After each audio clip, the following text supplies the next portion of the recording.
नमस्कार। Middle east इस समय जल रहा है, इसको बोलते हैं मध्य पूर्व एशिया। मिडिल ईस्ट इस समय जल रहा है और मिडिल ईस्ट में देश आता है ईरान और इज़राइल। अब कहने वाली बात ये है, अगर ये दोनों देश मिडिल ईस्ट के हैं, तो ये पश्चिम एशिया के भी हैं और अगर ये दोनों देश पश्चिम एशिया के हैं, तो मिडिल ईस्ट के भी हैं। तो ये क्या चक्कर है? इस चक्कर को समझ लेते हैं। तो पहले पश्चिम एशिया के देशों की गिनती कर लेते हैं। अगर पश्चिम एशिया के देशों की गिनती करते हैं, तो हम करते हैं ईरान से और पहले देखते हैं खाड़ी के देश। तो ईरान हो गया, इराक हो गया, सऊदी अरेबिया हो गया, कुवैत हो गया, फिर बहरीन हो गया, फिर कतर हो गया, फिर यूएई हो गया, फिर ओमान हो गया। ओमान के साथ अब लेफ्ट हैंड पे चल दीजिए तो आपको मिल जाएगा यमन। अच्छा, यमन जो अपनी सीमा शेयर करता है वो करता है लाल सागर रेड सी के साथ। अब इसके ऊपर पड़ता है सऊदी अरेबिया। सऊदी अरेबिया को हम काउंट कर चुके हैं तो इसको क्रॉस ओवर कर दीजिए।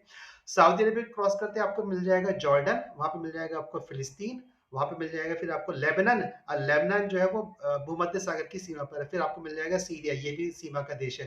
फिर आपको मिल जाएगा तुर्की, अच्छा ये भी सीमा का देश है। और तुर्की जो है वो ट्रांसकॉन्टिनेंटल कंट्री है, अर्थात दो महाद्वीपों के बीच का देश है, जिसमें तुर्की का जो इस्तांबुल ऊपर की चोटी है वो लगता है यूरोप के साथ और बाकी तुर्की लग जाता है एशिया के साथ। अब तुर्की के लेफ्ट हैंड पे चल दीजिए, सॉरी राइट हैंड पे चल दीजिए पूर्व की ओर, तो आपको मिल जाएगा जॉर्जिया, अर्मेनिया और अजरबैजान। यहाँ पे अजरबैजान जो बॉर्डर शेयर करता है कैस्पियन सागर के साथ। कैस्पियन सागर मध्य में है सेंट्रल एशिया के, तो इसके पूर्व के साइड पर हमारे पास सेंट्रल एशिया के देश हो जाते हैं। तो इस प्रकार से हमने जितने भी देश गिने हैं ये सारे सारे पश्चिम एशिया के देश है, लेकिन इसमें हम दो देशों को भूल गए। पहला देश देख लेते हैं साइप्रस। साइप्रस क्या बिल्कुल भूमध्य सागर में है, पश्चिम एशिया से भी पश्चिम की तरफ भूमध्य सागर में है। और जो महत्वपूर्ण देश बनता है वो बनता है इजराइल। इजराइल केवल एक नॉन इस्लामिक देश है इस पूरे क्षेत्र में। तो फिर ये तो पश्चिमी एशिया के देश हो गए। तो मिडिल ईस्ट यानी कि भूमध्य एशिया, वो मध्य पूर्व एशिया कैसे बनता है? तो अब बस इसमें देश दो दे दिए, अफ्रीका का इजिप्ट अर्थात मिस्र। मिस्र को साथ में लाते ही ये पूरा का पूरा रीजन पश्चिम एशिया और मिस्र के साथ मिल जाता है मध्य पूर्व एशिया, इसी को बोलते हैं मिडिल ईस्ट। अब इस मिडिल ईस्ट में तीन प्रमुख देश है। एक प्रमुख देश आता है इजिप्ट। इजिप्ट यहाँ की पॉलिटिकल लीडरशिप को गेन करता है। दूसरा देश आता है सऊदी अरेबिया। सऊदी अरेबिया मध्य पश्चिम एशिया में और पूरे मिडिल ईस्ट की इस्लामिक लीडरशिप का हेड बनता है।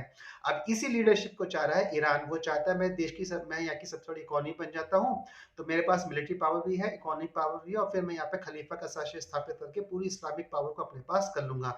इसके लिए इसराइल को क्षेत्र से हटाना बहुत आवश्यक है, क्योंकि इस पूरे बेल्ट को फिर हमें इस्लामिक बेल्ट में परिवर्तित करना होगा। और यही कारण है कि इसराइल के लिए अस्तित्व का विषय बन गया है और ईरान के लिए प्रभुत्व का विषय बन गया, क्योंकि ईरान जैसे ही इसराइल को हराता है, पूरी इस्लामिक जगत में उसकी जो लीडरशिप है, नेतृत्व है, अपने आप में स्थापित हो जाएगी। तो ये थे मध्य पूर्व एशिया के देश, जहाँ पश्चिम एशिया इजिप्ट मिलकर मध्य पूर्व एशिया का निर्माण करते हैं।